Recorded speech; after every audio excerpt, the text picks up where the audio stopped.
Hey everyone, welcome back to another video. If you're new to my channel, welcome. I'm Noelia, and please take a second to subscribe to my channel so you don't miss another video. So I initially started this video completely different. I already had an intro set up for this video and I had my braids on, so I was gonna show you guys how I removed my braids and just the process of making sure that your hair is not tangled when you get in the shower, just like the prepping before getting in the shower and washing your hair and all of that. So while I was washing my hair, I had a completely different idea for this video because it did not go exactly how I thought it would.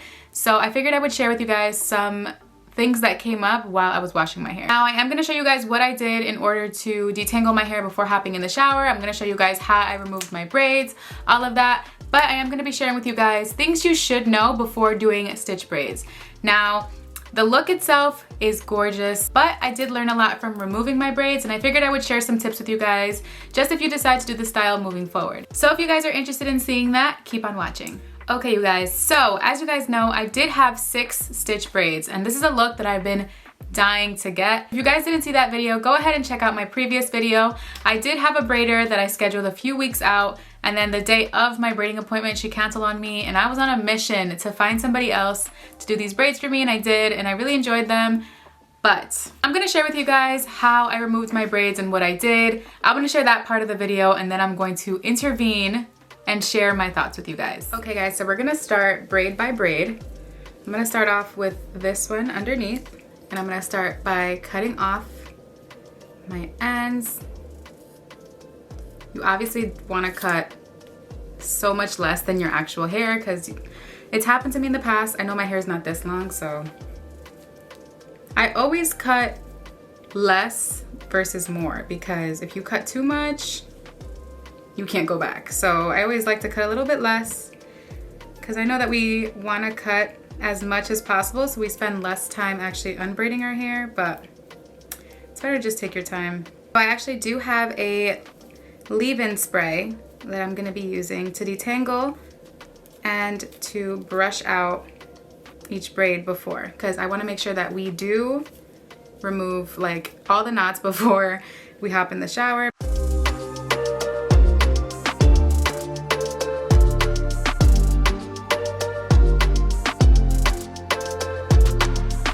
Before I move on to the next braid, I'm going to be using some of the Palmer's Moisture Boost Leave-In Conditioner. I'm just going to spritz it on my hair. And just, not a lot, just a little bit. And just take my time detangling. Oh, surprisingly, it's not that tangled. Oh wow, okay. I don't know why I expected it to be like super tangled, but it's actually not that bad. Okay, so we're gonna repeat the same thing throughout the rest of our hair, as you guys saw.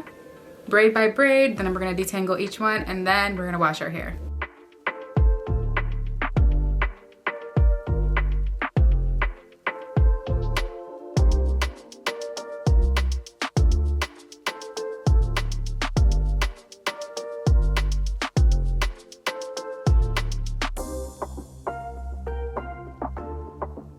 Okay guys, so all of the braids are finally out of my hair and I can finally go wash my hair. I'm so excited. So like I said, the whole process did not take me too long to remove my braids. It was actually really quick for the most part. I didn't expect it to take too long because it was just simply cornrow braids. So this is what my hair is looking like. As you guys can see, you can really see the buildup when you split it like this. There's so much buildup on this hair. You can even feel it. It's gross. So what I'm gonna go ahead and do is I'm probably gonna go ahead and shampoo my hair, condition, and I might deep condition in the shower and then let you guys know what I put in my hair. Or I might come out and deep condition with you guys. We'll see, but for now I'm gonna go ahead and shampoo and condition my hair in peace.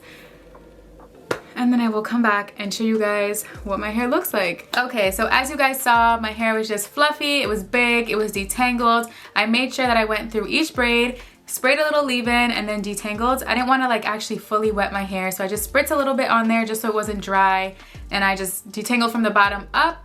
And yeah, so all is well.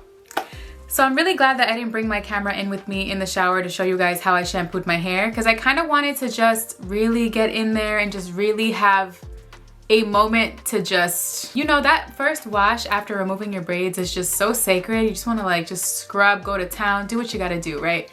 So I ended up doing 3 shampoos because I shampooed the first time. I knew I was gonna have to double cleanse because I had a lot of buildup on my hair, but I did that last one just to make sure I really had a clean scalp, which I don't typically do on wash days, but when it comes to having my hair in braids, like I made sure that my scalp and my hair were super clean. So shampooing was a breeze. I had no issues with that. When it came to detangling, guys, oh my gosh. Detangling was such a process for me. It took me, no joke, like 2 hours. Literally like 2 hours. And when I'm telling you, I had like all intentions of coming out of the shower and showing you guys my deep conditioning routine, my styling routine, all of that. But when I'm telling you guys, when I got out of that shower, I was so drained. Literally all of my energy was released into that brush and out of my hair. Like I was so tired. Of course, I did not want to just like rip at my knots. My hair did start to get super knotted, so I was like, okay, let me just take my time with it, whatever. The amount of hair that I shed from these braids was crazy. I did, like I said, when you guys saw, I went through each braid and I really just brushed it out, and whatever I got, threw it on the ground with my other braiding hair, and I just collected it all and threw it out. But on top of that, I shed a lot of hair. I'm gonna add a picture just so you guys can see. Just for reference, I'm gonna give you guys a little reference before I throw it in there. It's a lot of hair. And granted, I'm blessed and I have a lot of hair. My hair is very thick. So, I mean, I lose the hair, it's fine. I have a lot of hair. So I don't know if it was just the hair that I'm supposed to be shedding that I wasn't shedding over the course of the last 13 days. I don't know if it was just, I don't know if my hair was just too tight and I started losing a lot of hair. Like, I don't know what the issue was. All I know is that I shed a lot of hair. Hair feels fine. It does not feel off. It doesn't feel any which way. It still feels soft. It still feels fine. I do feel like my scalp is a little tender because, like I said, I was going at it for 2 hours, just like taking my time, making sure that I went through each section just really thoroughly, detangling. And every time I detangled the same section, I felt like it tangled up again. So I'm like, what is going on? So when I got out of that shower, I was like, absolutely not. I got out of the shower, I just threw on some of the CurlSmith multitasking conditioner, and then I threw on a little bit of the Wetline Extreme Gel just to give myself a little bit of hold and a wash and go that I can actually like go out and just do whatever I gotta do, because I did say moving forward I was gonna leave my hair alone for a bit. I wasn't gonna tie it up or anything, so I just made sure I did like a very mild wash and go, nothing crazy.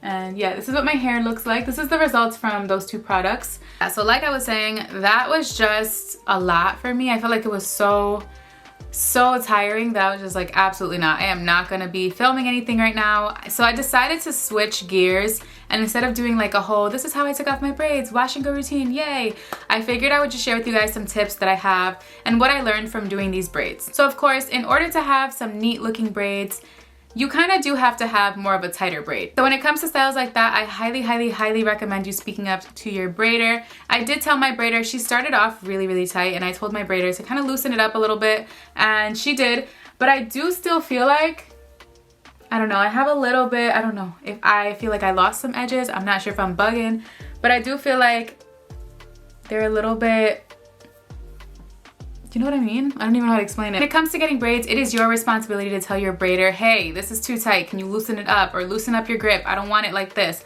Like, they don't know what it feels like on your head. So they're just gonna continue to braid until you tell them what to do. So what I noticed is that it was very tight on the nape of my neck. So I had to like, I didn't realize it when it was being braided. I actually didn't even feel how tight it was till like 4 to 5 days later. That's when I actually started to feel it. I was like, oh shoot, this is kind of tight. And it's a little annoying to sleep when the nape of your neck, like it's pulling on the braid. So you want to make sure that you tell them, don't tighten it too much on the nape of my neck, and always to protect your edges, because you don't want any hairstyle to mess with your edges. So tip number 1 is what I highly recommend for all braids. Does not necessarily have to be just stitch braids. always speak up and tell your braider you want your braids a certain way. Tell them you don't want it too tight. I personally would rather compromise the neat look in order to just make sure that my edges and all of my hair is protected. Number 2 is, I feel like it's common and everyone talks about it, is to make sure that your hair is moisturized and prep your hair efficiently before getting braids. Now, I like to do an Olaplex treatment.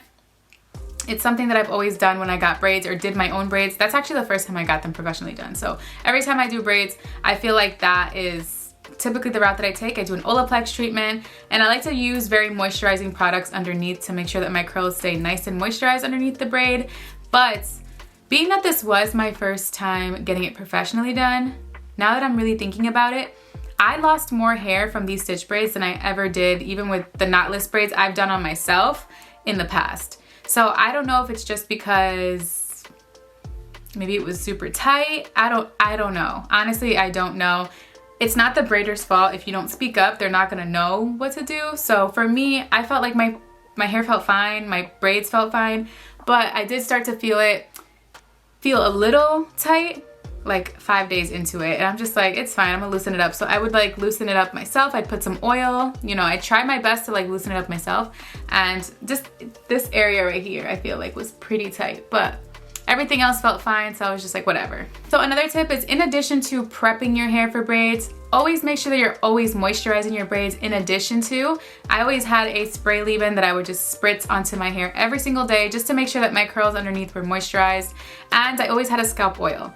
So my hair was, the reason why I actually removed my braids is because my scalp was literally telling me, girl, I can't take this anymore. It was so itchy. And of course, I do believe that, like, of course, with working out and all of that, it added that added extra itchiness that I did not need. So I was just like, and my scalp was just like, it was over it. So that was probably the best shampoo I've ever done on myself, because I was just enjoying every scrub. It was great. But yeah, honestly guys, the braids in itself, they're gorgeous. I love the way they look, but I don't know how I feel about the amount of shedding that I had. I felt like the shedding was a little bit too much. I am gonna be doing a protein treatment soon. I might just do an Afro treatment, just because, like, I just wanna make sure that my hair is all good in the hood. Since then, of course, after I detangled and everything, I didn't shed anymore. Even when I was styling, I didn't shed anymore. So I felt like that was just hair that needed to come out anyways. But when it comes to getting these braids done, definitely speak up to your braider and let them know, hey, my edges and the nape of your neck. When I'm telling you that it's so difficult to sleep, it's not just with stitch braids, it's with all braids. But stitch braids in particular, because you can't really move them. Like, you can't really do anything once it's braided down. Like, you can change the angle that it's in, but it's so uncomfortable when it's too tight. So make sure you don't want to compromise the health of your hair over a style, because the point of the style is to protect your hair, and when you're just neglecting your hair in the process, it kind of defeats the purpose. Another thing I will say is that it's a very cute style, like I said, but I want to say like maybe 5 or 6 days into the style, you're already over it. At least that's just me, because there's not much, like I said, you can do with this style. It's just cornrows, and like you could put it in a little bun to switch it up, but it's really just the same look. So the versatility of the look is not really there, but I mean, I enjoyed it, but I was already getting tired of looking the same for the last 13 days. So always keep that in mind as well. It's not as versatile as getting like passion twist or getting knotless braids, box braids, because with box braids and knotless braids, you can actually do different styles. With stitch braids, you can't do anything. Like, you could just do a low bun and that's about it. Maybe like 2 little buns. Nonetheless, it's a very cute look. And I mean, I personally, if I ever do this again, I don't think I'll keep it in for that long. But then, I don't know. Because when you're paying for it, you're like, damn, am I gonna pay this amount to just take them out in a week? Or I don't know. What I do know is that I am definitely gonna be taking a break from protective styles. Like, this right here is my protective style. I'm gonna just let my hair do its thing. I don't feel like a change in my hair. Like, my hair still looks the same. It's still very full, thank God. But I do feel like that amount of hair did not have to come out of my head. And when I'm telling you guys, I was very patient with like detangling. There was no rushing. Like, I really was taking my time with it. I was taking my time with it. Maybe the braids were just too tight and it just added too much tension to my scalp, which could have caused the shedding. But it wasn't breakage, because it was coming out of the root. It wasn't just like just pieces of hair. It was just like hair, like hair. You see, the thing about me is that I'm not tender-headed. So like, I grew up with the blow dry, like when I get my hair blow dried, like my hair would be ripped in 1,000 different directions. When my mom would style my hair when I was younger, like homegirl would literally tighten my braids so tight, like brush my hair. You know how Spanish parents are when it comes to styling your hair. Like it was mad aggressive. I think that in itself made my scalp ready for whatever. So like I don't feel things in the moment, but like 5 days later is when I realized like, oh crap, this might be a little tight. You know what I mean? And it wasn't red, it wasn't irritated, it wasn't anything. But over the course of, you know, a few days is when I realized like, okay, this might be a little tight. So that's where I went wrong. I'm just not tender-headed, so I didn't feel it in the moment, but hey, you live and you learn. Now I know for next time. And you have to try different looks in order to see what works best for you. Like maybe cornrows are just not for me. I do box braids, knotless braids. I don't feel that my hair actually sheds as much, but the fact that this shed more than actual knotless braids is a little weird for me. Like I didn't really like that. It didn't really sit well with me. But yeah, guys, that is all for today's video. If you guys have any questions regarding anything I mentioned in this video, feel free to comment it down below. Also, if you have any tips as to what I could have done differently, or maybe kind of give me an idea of like what I possibly did to cause the shedding. Honestly, I think it was just because the braids were tight on my head, and obviously over the course of 13 days, like your hair naturally sheds, and that was just that, plus the braiding hair. Like, I don't know, I feel like it was a little bit of everything. But if you guys have any tips for me, feel free to comment them down below, because I know how to take criticism. You can comment down below. Don't come for me, because I'm just sharing my experience. But if you have any helpful tips for me, comment them down below. Again, thank you guys so much for watching, and I'll see you in my next video. Bye.